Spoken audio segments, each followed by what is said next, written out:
Good morning, readers. Today for our reading workshop, you're going to need your reading notebook, green folder that has your resources that's inside of your anchor binder, a glue stick, and your pencil. So out of your green folder, you're going to go ahead and take the next teach page, which is listed as predictions, making sure that the rest are still paper clipped. Then close your green folder. Remember, don't take it out of your anchor binder, leave it inside. And then place that back in your basket. And we're going to go ahead and open up our notebook today. We are continuing to learn our reading strategies that are going to help us to better comprehend our text. So we are on our third strategy. So we're going to locate where we left off yesterday on our lesson about asking questions. So yesterday we were on pages 25 and 26. So make sure that you turn the page. Make sure that you don't take more than the page that's on the back. And we're going to label this as page 27 and page 28. Then we're going to go ahead back to the table of contents. And we're going to list this as page 27.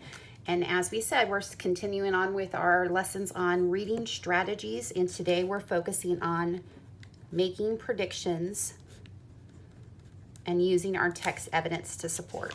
And today's date is 9-2-20. So we're going to go ahead and turn back to today's date or today's page. And we're going to take our page and we're going to go ahead and glue it in. So go ahead and turn it over. Make sure that you have your glue stick making a nice thick frame around the outside and then crisscross on the middle. Once you insert it, make sure it's flat, no bubbles, and then you might need to go ahead and rewrite the page number so you can clearly see to keep yourself organized. So we've been focusing on learning some strategies that we can then put into practice as we read our independent text. So far, we have talked about visualizing and envisioning the movies or the pictures the author is describing with the words that they're using to describe our characters and the plot. And then also it's supported when we see their own illustrations within the story to support what we might be thinking. We also use the author's text and the pictures to help support when we ask questions before we start reading, during our reading, and then after, what questions we might still have that we hope to find out if they continue writing the series, or what questions would we have hoped would have been answered that we still have lingering questions about. And then today we're going to be talking about making predictions. So before we get started, I want you to think about some of the popular movies that are out right now. And we think of our Marvel superhero movies. And I want you to think about if you've ever seen a superhero movie, and in the movie, they have a scene that has the bad guys are performing some sort of task, committing some sort of crime or doing something bad prior to our superheroes coming onto the screen. As an audience, we can predict what's going to happen next, and we use those predictions to think, well, they're probably going to battle with our heroes in some way, to have good versus evil and to see who conquers.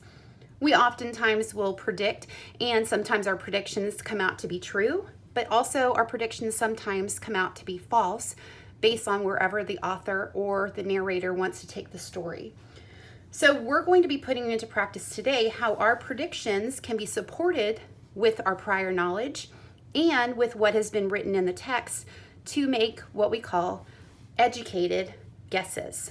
So we're going to be reading some stories together today to work on our modeling using a story by our author that we're using within our reading strategies named Chris Van Allsburg.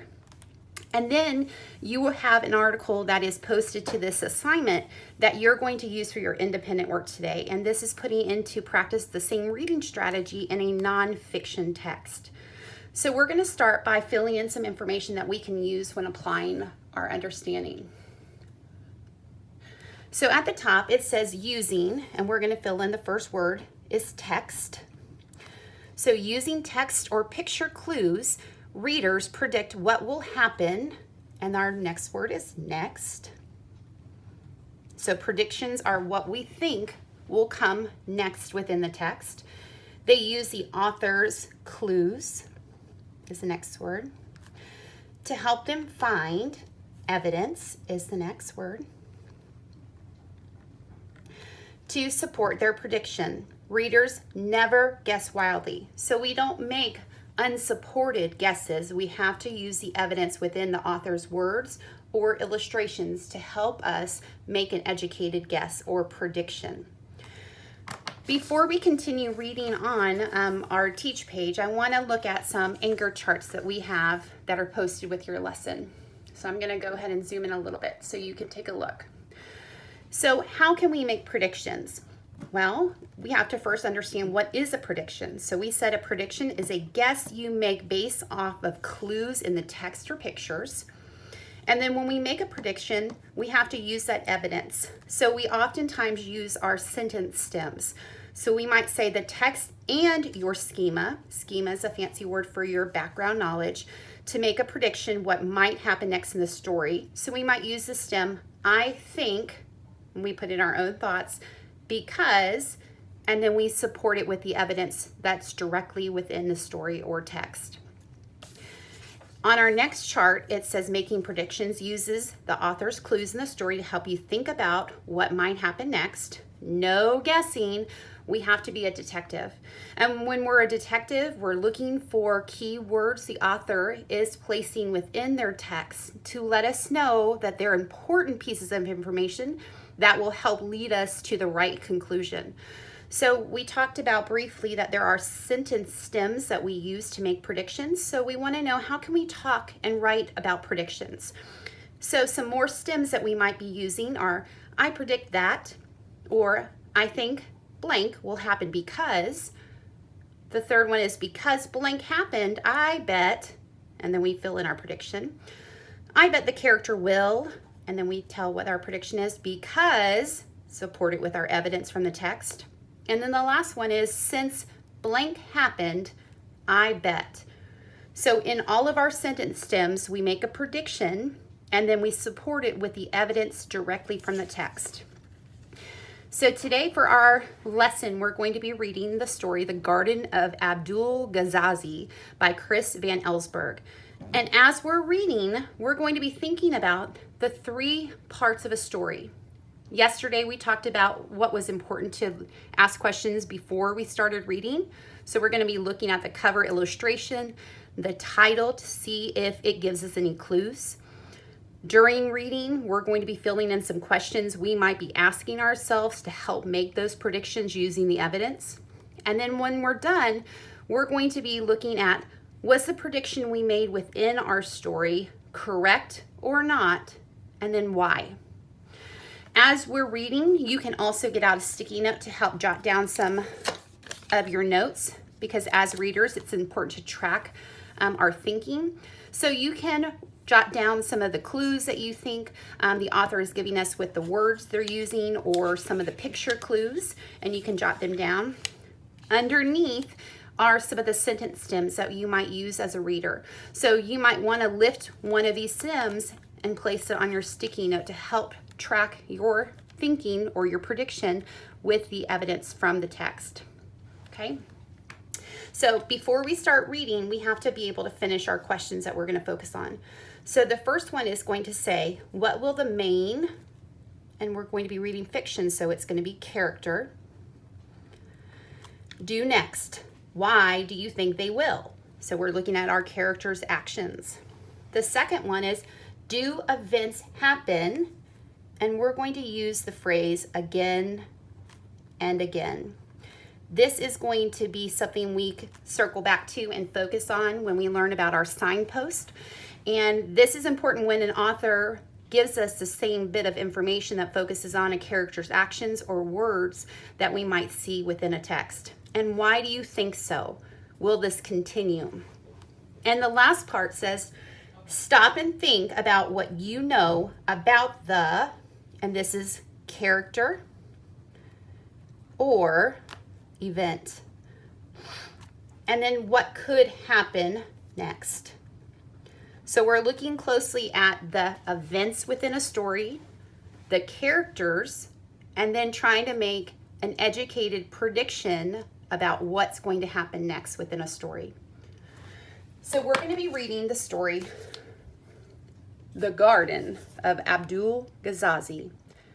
Once again, remember, as I'm reading, I want you to take notes about your educated predictions. You can even section off your sticky to say, I'm going to make a prediction before we start, and you can write your prediction.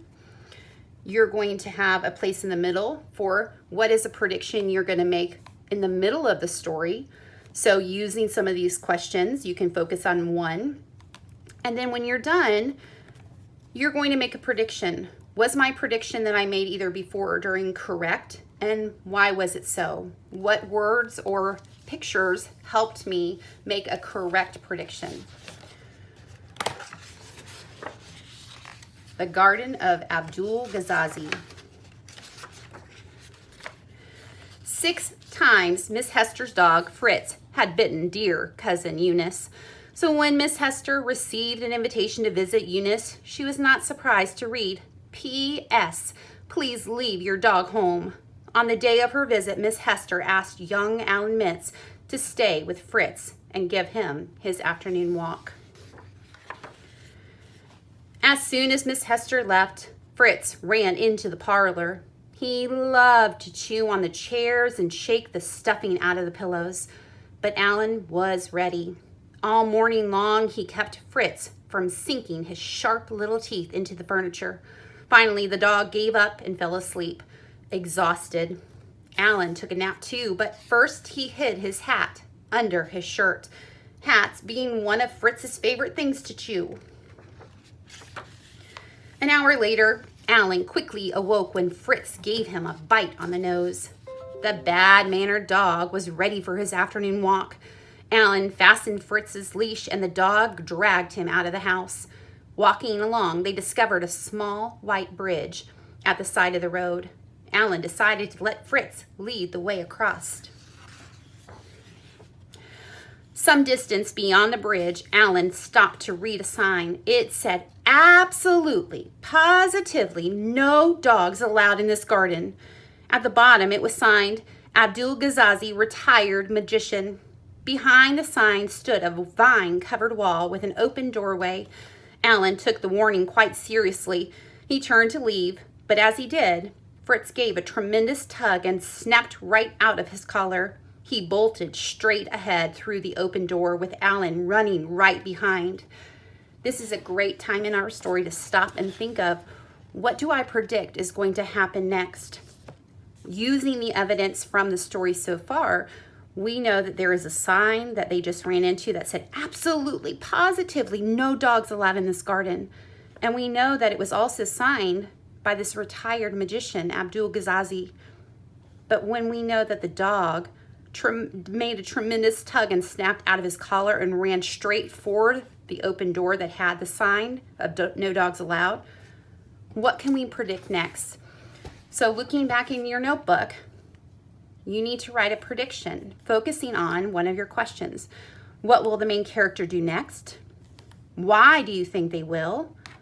Do the events happen again and again? So have we heard from the author that the dog or our young Alan is acting in the same way?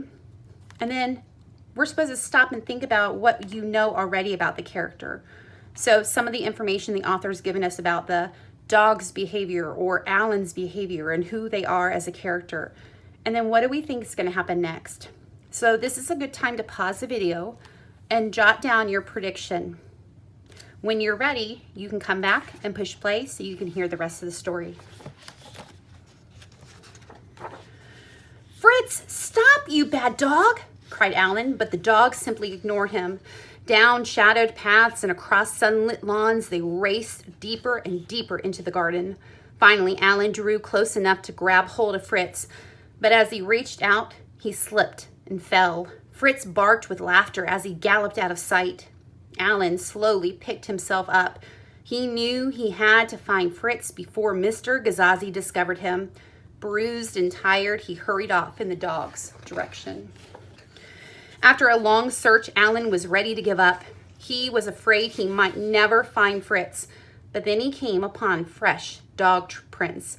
Slowly, he followed Fritz's tracks along a path that led into a forest. The dirt path ended and a brick wall began. There were no more tracks to follow, but Alan was certain that Fritz must be just ahead. Alan started running. In front of him, he could see a clearing in the forest. As he came dashing out of the woods, he stopped as quickly as if he had run up against a wall. For there in front of him stood a truly awesome sight.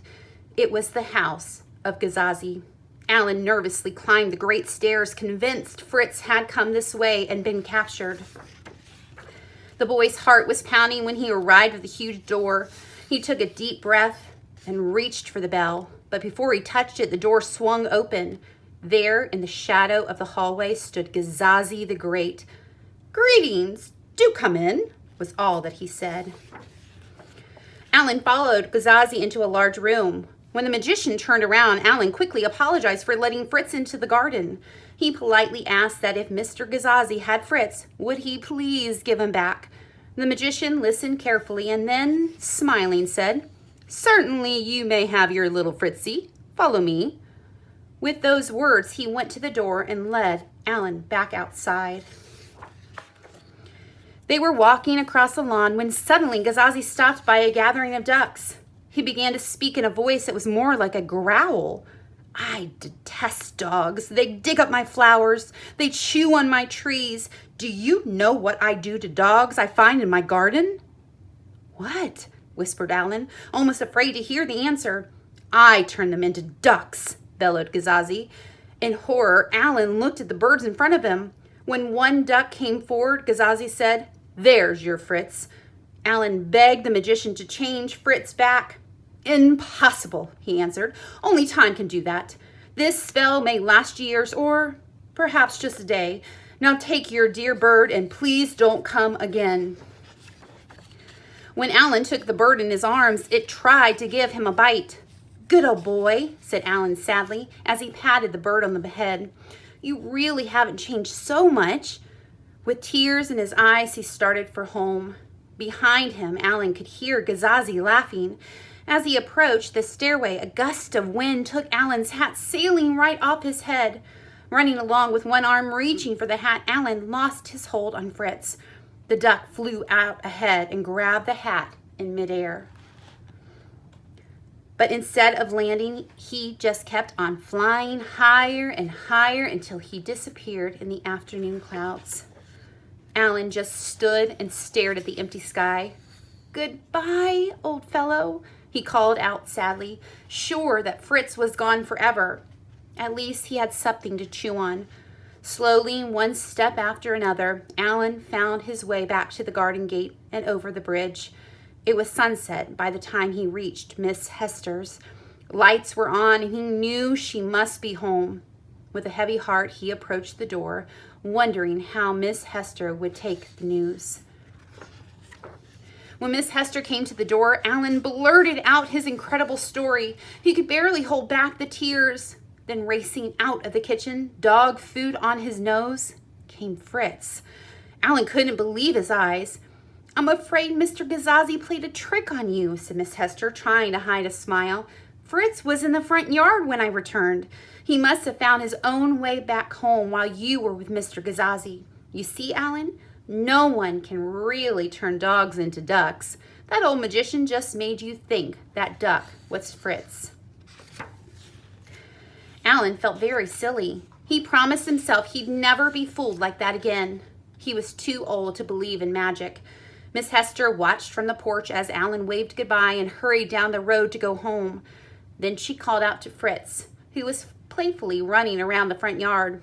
He came trotting up the front steps with something in his mouth, and it dropped at Miss Hester's feet.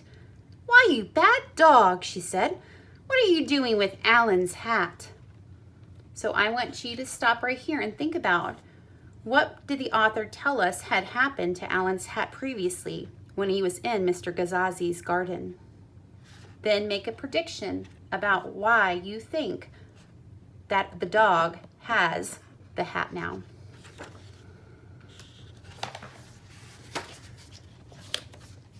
So we just read our story about Alan and Fritz and Miss Hester and the Garden of Abdul Ghazazi.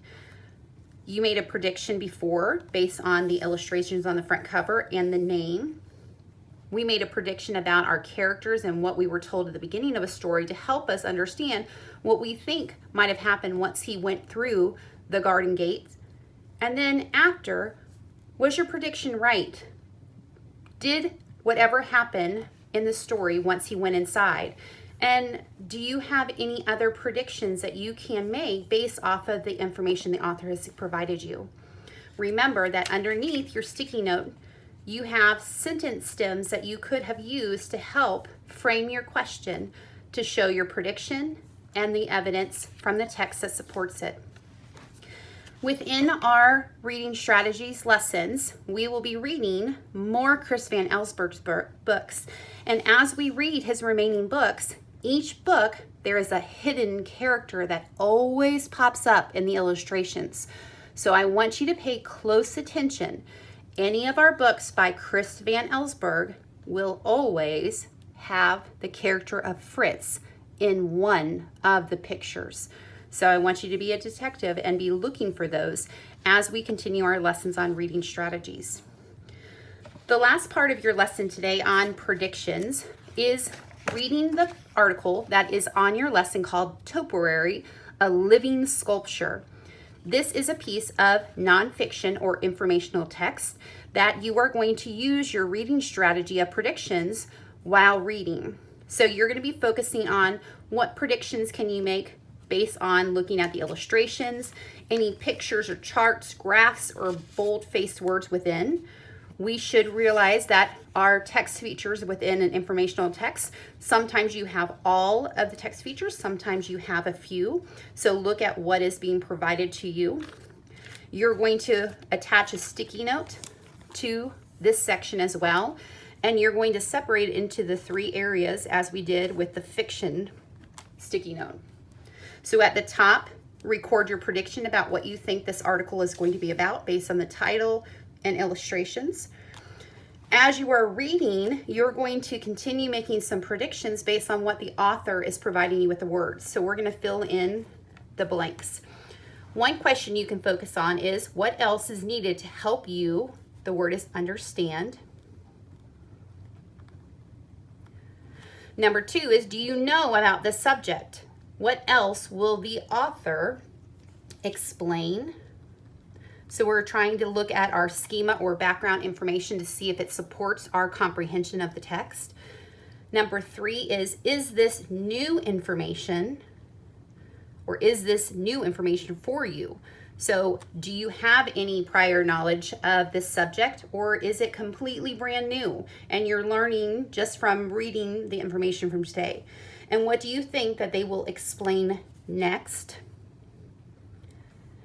And then the last question you can focus on is there a timeline, and what does it say will happen next? So oftentimes in informational text, it will provide us with dates or sequential words that will help with the progression of our material. So we look for a timeline to see if that will provide us with some assistance in understanding what will happen next with our prediction.